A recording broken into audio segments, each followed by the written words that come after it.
there's something I want to say, and I hope I'm not drawing too much attention to something that maybe doesn't deserve it, but I think maybe it does.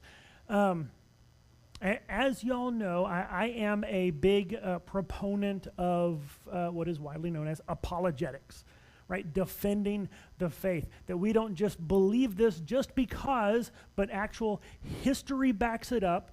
Like whatever area you want to study to say, is this true? It stands up to the scrutiny of its critics and the skeptics and those who would challenge to say that Christianity is not true. That whether you're talking philosophy, whether you're talking science, whether you're talking history, whatever it is, time and time and time again, the truth of God's word stands the test.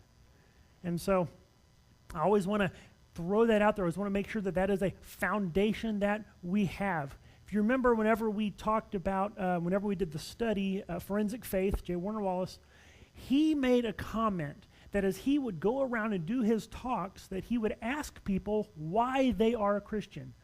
And they would usually give about 4 different answers, and it usually had something to do with their parents, or that's how they were raised, it's just what they grew up with, so it's what they believe, an experience, a personal, emotional experience that they had, or maybe it changed life, right? I trusted Jesus, he changed my life, and so that's how I know it's true. Or, I just believe, right? I just have faith. I just know that I know it. And those are not wrong, they're not bad, but you can take people from any other religion, any other belief in the world, set them side by side, and they'll say the exact same things. So how do we then know that Christianity is the truth? Because we can test it. It makes actual claims about life, about history, about the world that we can test. But there is a large portion of people in churches across America, across the world, who they don't know that. They don't know those answers. They don't understand those things. And there is a movement among skeptics, among critics of Christianity, among secularists to take advantage of that ignorance, of that unawareness, maybe immaturity in faith. It's called street epistemology, right? A few years ago, there was a guy who wrote a book called A Manual for Making Atheists. And I kind of dismissed it because I didn't read the book, but I saw some reviews and I heard it talked about on a few different radio shows and podcasts, and it just really was, it wasn't good. Not just that it was, teaching bad things, but it just wasn't good. It's like no one's going to take this serious. Who cares? But it's catching steam among skeptics, among secularists, among people who do not like religion and want to see religion gone. It's picking up steam. It's you can get on YouTube, and there are, dozens and dozens, if not hundreds, of channels on YouTube where people, they will go set up shop, somewhere out in a public place and just talk to people, or they'll go do like Christians do, where they'll just go out on the street. People will take a handful of tracts and go out and talk to people and share the gospel. These people go out and they talk to people to try to disillusion them of believing the gospel. It is an evangelistic atheist effort. Now, epistemology is the fancy word for the study of knowing things. Right? How do we know? How do we form our beliefs? What actually defines knowledge and shapes that? That's epistemology. So street epistemology is just getting out there on the street and talking to people about how they know things and what they believe.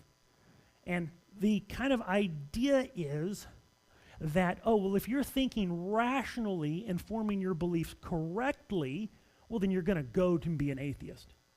That's their assumption. Religion is just irrational. It's all that, just have faith kind of stuff. And so if they can teach you to think right, well, then you'll automatically become an atheist. That's their thinking. And so that's what they attempt to do. However, rather than arguing over evidence, rather than saying, no, do you see, the Bible's not true and here's why, or Jesus wasn't really God and here's why, or you shouldn't believe that and here, rather than arguing evidence and facts, they're going after how you form your beliefs. They'll ask questions about, why do you think that's true? How did you form that belief? That's not a good way of forming beliefs, so therefore, you're wrong. And so they sow seeds of doubt in order to kind of prey on the people who maybe don't have as strong a faith. But where they make their error, and I think something we need to understand to equip ourselves, our family, our friends, our children, is that why you have come to believe something and whether or not that thing is true are completely different questions. You could come to believe something through kind of not really all that, firm of a foundation of why you believe it, but it still be absolutely true.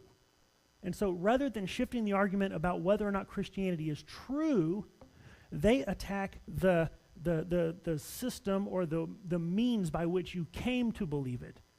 And then the idea is if they can undermine that, well, then they get you to start doubting, and it's working. There are people walking away from the church. I've spent too much time on YouTube watching these videos, seeing these testimonies where they run into somebody and they go, wow, yeah, after talking to them, I just got to realize that that this isn't true. That I shouldn't believe it because of that. And they walk away. And so, and it's growing. That's the only reason why I'm even taking the time to mention it, because it's growing.